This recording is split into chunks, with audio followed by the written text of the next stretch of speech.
Good morning sa inyo mga kalapatids. Kabado 20 tayo ngayong umaga ng ating abangan sa ating mga alaga.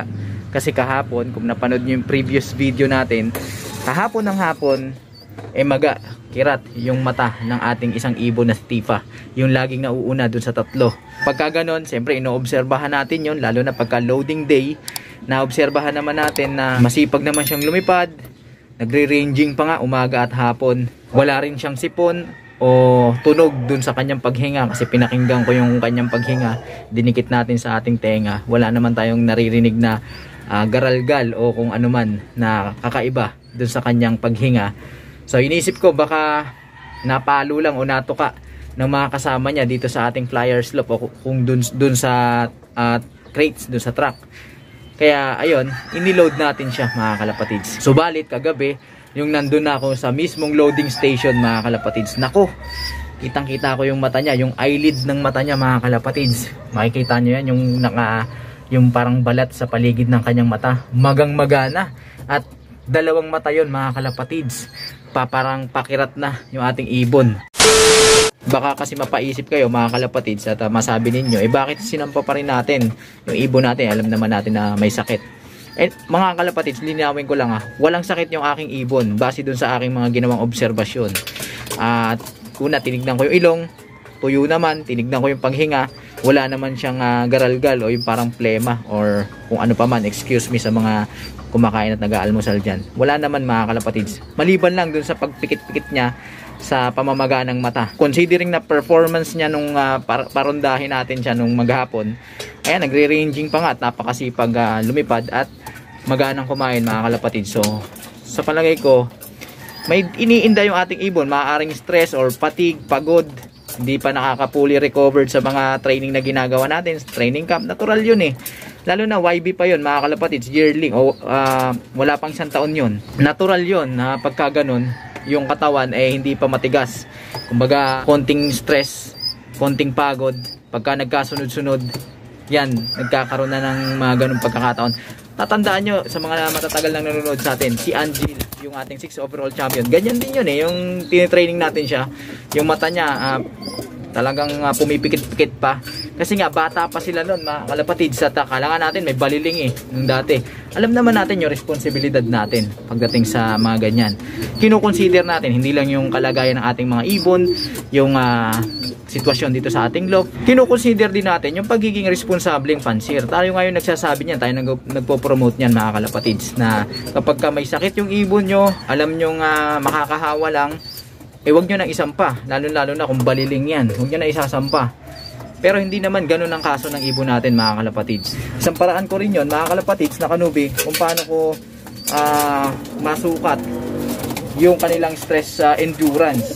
Kasi ililipad natin yan, lalo na south yung liparan, kailangan matibay yan. Young bird yung sa atin, so kailangan masana yung ating ibon. Pero kung talagang may sakit yan, kung nagsisipon yan kagabi, walang question, hindi natin isasampa yan. Kaya lang, para sa mga nagtatanong, baka maakusahan tayo, uy, nagsasampa ka ng may sakit. Hindi mga kalapatids, kino-consider natin yan. Yun mga kalapatids, ma-share ko lang kasi baka mamaya tayo ay maakusahan. Alright?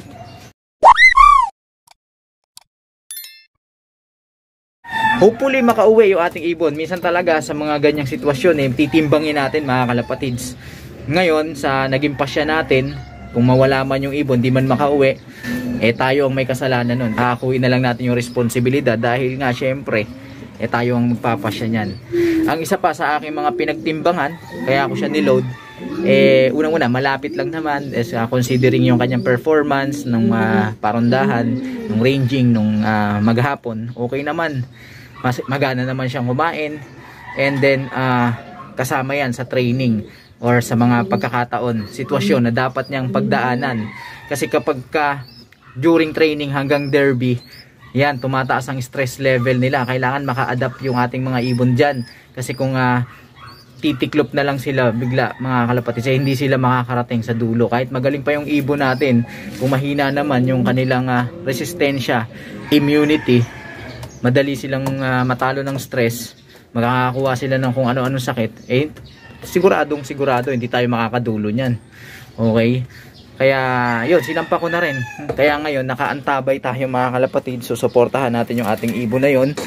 na papauwi. At sana makauwi mga kalapatids. At dahil dyan, eto inihanda ko na yung pampatak sa mata. Ay mo lang to mga kalapatids. Kumbaga ang pinaka-purpose ko lang dito, decongestant dun sa kanyang mata. Sakasakaling nagmumuta na at bumabara na yung mga tear duct niya. Yun ang nagpapamaga sa mata mga kalapatids Yung baradong tear duct sa ating mga ibon na konektado kasi yan yung ilong dun, o yung respiratory rather dun sa mata. Kahit sa tao, di ba? May pagka masakit yung sinusitis natin, laluluha-luha tayo, masakit yung bandang noo natin at bandang mata. Hindi kasi barado kasi. So ganun din sa kanila, yung tear duct nila barado, kaya namamaga yung mga ugat-ugat diyan sa kanilang mga mata. Nawawala yung control dun sa fluids nila, sa upper respiratory nila, napupunta sa mata. Kaya ayun. At kahit nga sa mata yan, most probably related yan sa respiratory mga kalapatids. Kaya kung sakasakaling may tama na yung ating ibon sa kanyang upper respiratory, ayun, i-decongest natin ito nung IMO na to. Pero hindi to gamot, kumbaga pang pa-relieve lang ng pain mga kalapatids. At kung sakasakaling natuka lang, nahampas lang ng mga kanyang kasama, kaya medyo namaga, na rin, pampabawas ng iritasyon, kumbaga pampa-comfort na rin sa mata ng ating alaga. At syempre, ito, inihanda ko na yung ating pangsasalubong na papainom sa kanila mga kalapatids. Medyo madilaw-dilaw yan kasi nilagyan ko ito ng honey. Alright? Para magsilbing electrolytes niya na rin, yung sugar nun, magbabalik ng lakas niya. At the same time, yung honey, na alam niyo naman, pang-prevention natin yan sa mga respiratory, sa overall throat health, yan, makakatulong to para ma-relieve kung meron mang nagsisimulang hindi kaaya-ayang sakit dyan sa upper respiratory ng ating alaga. And then kapag talagang nakita natin na hindi na talaga kaya ng mga ganitong pamamaraan, doon natin siya bibigyan ng gamot, o doon na tayo maggagamutan. Ang gusto ko lang kasi, pagka may mga sintomas yung aking mga alaga, hindi ko basta-basta ginagamot pa. Kumbaga binibigyan ko ng pagkakataon yung kanilang immune system na i-justify o depensahan yung kanilang sarili. Kumbaga pagkakataon para i-boost ng katawan nila yung immune system, at nang sa ganun ay lumakas yung kanilang resistensya. Kasi pagka nakarelay lang tayo sa gamot, wala mga kalapatids, magiging mahina yung immune system ng ating alaga. Hindi nati-trigger, hindi na-challenge yung kanilang immune system, na kapag may sakit sila, hindi natututo na gumawa ng paraan yung kanilang resistensya, yung immune system nila, para labanan yung mga ganun sakit-sakit. Kasi nakaasa lang tayo sa gamot kapag binibigyan natin agad ng gamot. So hindi maganda yung gamot ng gamot. Magagamot lang ako mga kalapatids kapag hindi na kaya ng kanilang resistensya, yung sakit, magasuko na yung katawan nila, doon na kailangan ng reinforcement ng gamot o yung tulong ng gamot.